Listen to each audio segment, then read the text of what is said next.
Did you murder your wife? No, I did not. And I had absolutely nothing to do with her disappearance. Imagine being sentenced to life in prison without a single drop of DNA linking you to the crime. No blood in the house, no fingerprints on the weapon, no witnesses.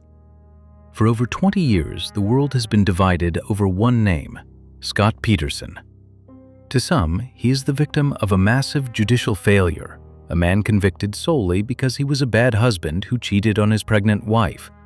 But to others, he is the ultimate cold-blooded manipulator who almost committed the perfect crime, only to be undone by the one thing he couldn't control: the ocean.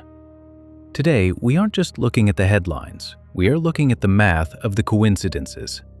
We're going to address the theories that Laci was kidnapped by burglars, the mystery of the statue-like behavior of Scott, and the chilling digital footprint he left behind. Did the system fail an innocent man? Or did Scott Peterson simply underestimate the power of the tides? Let's start with what the police didn't have. When Laci Peterson vanished on Christmas Eve 2002, investigators swarmed the couple's home. They expected a struggle. They expected a crime scene. Instead, they found a house that was perfect. There was no blood, no signs of a break-in. In Scott's truck, nothing. In his warehouse where he kept his boat, not a single trace of biological evidence. This is the foundation for every theory of Scott's innocence. If he killed his wife in that house and transported her body in that truck, how did he leave it cleaner than a hospital room? Critics of the verdict argue that without a where, how, or when, there is no murder. They point to a burglary that happened across the street, suggesting Laci was taken by strangers. But while the defense looked at the lack of DNA, the prosecution started looking at the calendar and Scott's computer. The most popular theory for Scott's innocence revolves around the house across the street. The Medina family was burglarized right around the time Laci disappeared. Supporters of Scott claim Laci confronted these burglars and was abducted. It sounds plausible until you look at the police logs. The burglary didn't happen on December 24th. It happened on December 26th. By then, the street was already crawling with media and neighbors looking for Laci. The burglars were caught, they were interrogated, and they passed polygraph tests. But even if we ignore the date, think about the logic. You're a low-level thief stealing a safe. Would you really kidnap a woman in her 9th month of pregnancy, keep her alive for weeks, and then drive her body 90 miles away to the exact spot where her husband happened to be fishing? It's not just unlikely, it's a narrative stretch that falls apart under the slightest pressure. Some theories go even further, claiming Laci was held in a basement and gave birth while in captivity. They point to the fact that Connor's body was found separately from Laci's, but science tells a different story. In court, world-renowned forensic pathologists explained a grim but natural phenomenon known as coffin birth. When a pregnant woman dies, natural gases can cause the separation of the fetus. And then there is the San Diego argument. People say Scott was 400 miles away in San Diego when the bodies washed ashore in April, so he couldn't have put them there. But they are missing the point. Scott didn't need to be there in April. He was there on December 24th. The prosecution's case was that the bodies were weighted down with homemade concrete anchors in December. It was the massive spring storms in April that disturbed the seafloor and brought the remains to the surface, right where Scott launched his boat. Scott's supporters say there was no internet history of him searching for how to kill. And they're right. Scott was smarter than that. Instead, he searched for something much more specific. Days before Laci vanished, Scott was at his computer studying the tidal charts and underwater currents of the Berkeley Marina.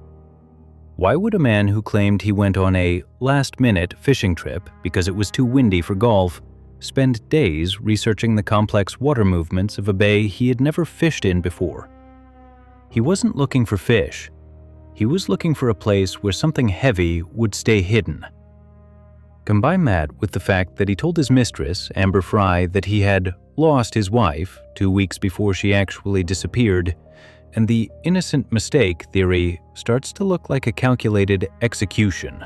Supporters of Scott Peterson often say he was just a man in shock, that everyone grieves differently. But there is a line between shock and moving on that Scott crossed almost immediately. While hundreds of volunteers were scouring the freezing waters and woods for Laci, Scott was busy. He wasn't looking for his wife, he was looking for an exit strategy. Within weeks of her disappearance, he traded in Laci's Land Rover, still containing her personal belongings and the baby seat for Connor, to buy a new pickup truck.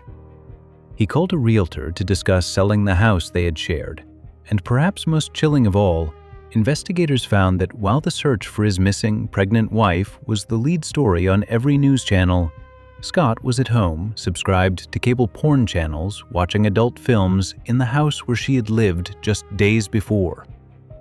These aren't the actions of a man paralyzed by grief or a man waiting for a phone call from kidnappers. These are the actions of a man who knew, with absolute certainty, that Laci Peterson was never coming back. Some critics argue that Scott couldn't have disposed of the body because of physics. They claim it would take 300 or 400 pounds of weights to keep a body submerged, a weight that would likely capsize Scott's small 14-foot boat.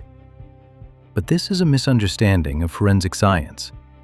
In the cold, salt-heavy waters of the San Francisco Bay, you don't need hundreds of pounds to reach the bottom.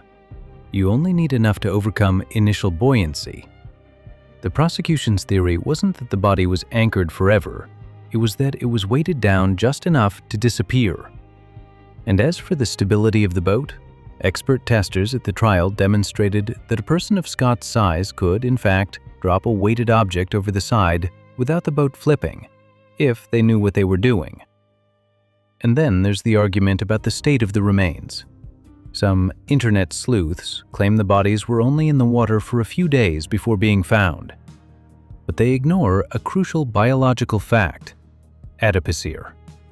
The bodies showed extensive signs of saponification, a process where body fat turns into a soap-like substance after being submerged in cold, anaerobic conditions for months, not days. The science doesn't care about conspiracy theories. The science proves those bodies were in that bay since the winter of 2002. So, who really killed Laci Peterson? Was it a random group of burglars who defied every law of probability to frame a man they didn't know at a location they couldn't have predicted? Or was it the man who lied to his mistress, studied the ocean's tides, and disposed of his wife's life as easily as he disposed of her car? In the world of true crime, we often look for a smoking gun, that one drop of DNA or a bloody footprint. But in the case of Scott Peterson, the evidence wasn't microscopic, it was massive. It was the geography, the timing, and the cold, calculated behavior of a man who thought he was smarter than the ocean. Scott Peterson remains behind bars, and while the debates in the comment sections will likely never end, the facts of the San Francisco Bay speak louder than any conspiracy theory. What do you believe? Was the lack of DNA enough to let him walk? Or is the mathematics of coincidence too strong to ignore? Let me know in the comments. Thanks for watching, and stay tuned for our next deep dive into the mysteries of the unidentified. About the morning. Okay. I don't know what time we got up. Probably Laci got up and went and assumed she had some cereal for breakfast. So what you're telling me, Scott, is you have no idea where this is.